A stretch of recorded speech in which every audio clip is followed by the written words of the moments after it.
All right, welcome to section 4.4. We are going to be doing some more derivatives. Exponential and logarithmic functions is the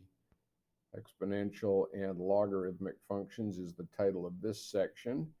If you don't remember how to deal with exponentials or logarithms, might be worth going and doing a quick review before we dive into this. I'll mention things as we go along, which will probably help. But let's start with f of x equals e to the x, and let's find the derivative.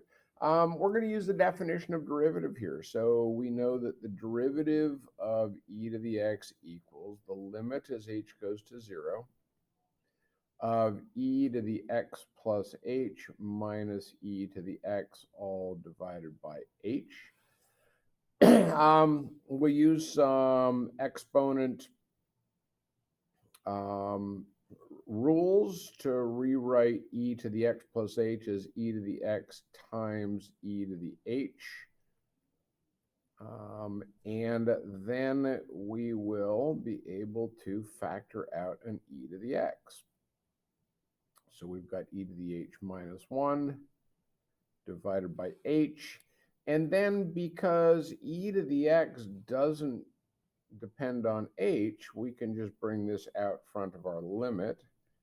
And so now we have the limit, let's erase that. We have e to the x times the limit as h goes to 0 of e to the h minus 1 over h. This is equal to 1. And we're not going to prove it here. You could look graphically, type e to the x minus 1 over x, see what you see. What you'll see is that, in fact, it has a limit of 1. And so what that means is that the derivative with respect to x of e to the x is actually just e to the x. This is a function that does not change when you take the derivative. So let's take a look at an example using this. This is example 1. Again, these examples are mostly out of our textbook. If you're in my class or following along, the text is in the description of the video. So let's let y equals e to the power of x plus x squared. And I want to find the derivative of y with respect to x. This is clearly a chain rule problem. Here is my outer function. Here is my inner function.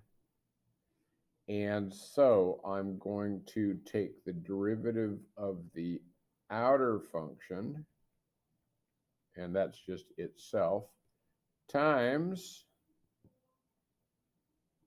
the derivative of the inner function.